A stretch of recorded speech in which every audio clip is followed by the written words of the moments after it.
This is a story about my great aunt.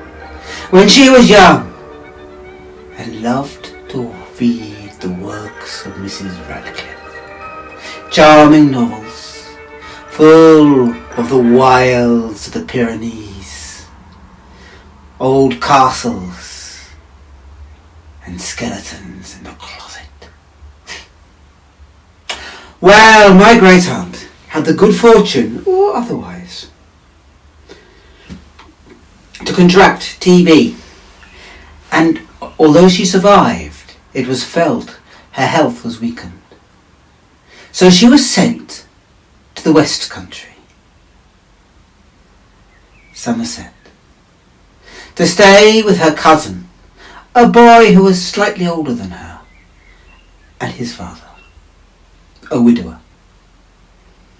Now, she could have been very happy in the house, for it was old, and there was a library, and she had brought with her anyway all her own novels. And what was more, when she looked out of the window, she saw an old house, a very old house, tumbled into ruin, it seemed. And she would look at it long. But the problem was the cousin. While she stared looking at the ruin, he would come behind her and hit her on the head, knocking her hat off, and said, "Oh, you're always mooning around. You read too many novels. Girls like you do. You ought to learn about practical arts like I do. I master the arts of war. Quite the warrior I am. Here, let me show you." And he jabbed her quickly in the back. He was not a gentleman. And his father was quite blind to his son's behaviour. How many fathers are. But he was rather taken with my great aunt. And he liked the way she looked at the ruins and thought of paintings that she would like to do. And so it was, he encouraged her for a while. He told her how to get up to that old house that she seemed obsessed by, the odd path that led from the end of his garden up winding onto the tor where the house was. And so it was, one day, at the very beginning of June, she climbed up and into the house, and she looked around. And the house was Elizabethan, but it was built upon far older ruins, grim stone that had seen action. So badly was it pockmarked that she wondered at it, that later builders had taken up various walls and built them to make an octagonal house with a central courtyard. All ruin now. She loved that house and would have stayed there, but a summer storm set in and she ran back home. But just as she was running out of the house, something caught her eye. It was like a shadow of a dream. She seemed to see men in chainmail. She smelt stale sweat, felt fear, and somewhere thought she heard the marching troops, as of men outside going round and round. But when she turned, stopped, and looked about her, there was just the ruin of an Elizabethan house. Nothing. So she ran down the hill, getting very wet in the storm, and her uncle made a fuss of her. She had had TB, and put her in bed for a day or two, and at the end she came out very frail. And he asked her what she was doing, and she said, "I was up at that house and caught in the rain. But is there a ghost there? There seemed to be something." And the uncle smiled and said, "When you're better, I'll take you to the town library and you can read about the history of that house. Siege House it's called." And her cousin heard that and he put it in his mind of taunts to tell her that she was so obsessed with the works of Mrs. Radcliffe that she couldn't just look at an old Elizabethan house without seeing a ghost. Girls! It was the end of the week when eventually her uncle loaded her in her carriage with her cousin, and they rode off to the local town. She was put in the library, while her cousin, who was not a library sort of chap, went and did the shopping he needed to do, and his father went with him. At the end, they came back and said, "Well, how did it go?" said the uncle. "Well, I found out all about that house. It's called Siege House. It's here, in this old book. How it was built on the ruins of a castle that was slighted in the time of King John. That is what I have heard." "But was there anything about ghosts?" "Yes, the book says the house is haunted.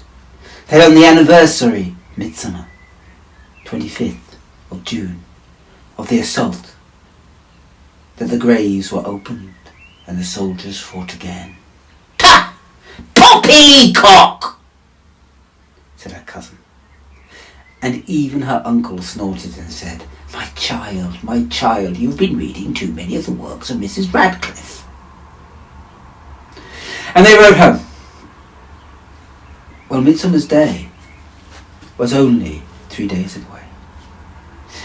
And so the cousin had a great picnic planned.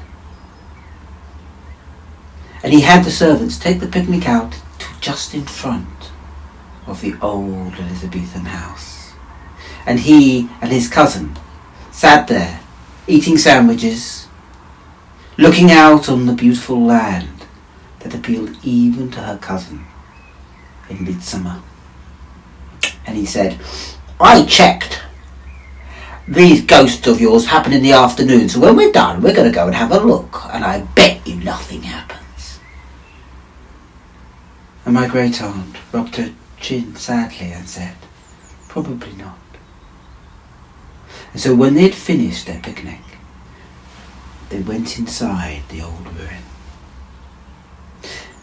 They were just turning round, and the cousin was thinking of particularly unpleasant things to say, for the ruin had been just that, beautiful and picturesque, but Elizabethan. And suddenly something shifted. My great-aunt, she smelt unwashed bodies, and she looked at the ground. It was no longer grass, but straw, old straw, very dirty. And the shifting mid-summer shadows had become men dressed in chain mail. And she could feel the fear. And as she looked, she heard also, boom! Boom! Boom! And there, in front of her, was a great door. And each time it boomed, the door seemed to be moving backwards, open and open and open, a little bit more each time. And the men around her readied themselves, and you could smell the fear and the dirt and the sweat and the rank terror. Bowmen got ready their bows, swordsmen their swords, halberd men their halberds. With a final crash, the great door opened, and men came in, armed, far better armed, in more armour, with better weapons, and started to hack to death the defenders, who put up a fight as best they could in that cramped house. Now for the first time, my great-aunt looked for her cousin. She saw him in the corner. He was cowering, and as she watched, one of the attackers launched a spear right through him to catch the defender on the other side. When he saw that, the cousin ran, blithering that it wasn't fair, that he didn't believe in ghosts, and it couldn't have happened, but it had! All the way home. And my great-aunt slowly followed him. And when she got out into the sun, she looked behind and saw only ruins once again. And she went home, and my cousin came down and said, "Well, I told you there was nothing there." But his heart wasn't in it, the lie. And she looked him up and down and said, "Oh, my dear, you forget I was there too. And not only did I see the ghosts, I saw the level of your bravery. A mighty warrior indeed, amongst cockroaches. For you have all the bravery, I think, of the smallest kitten I know."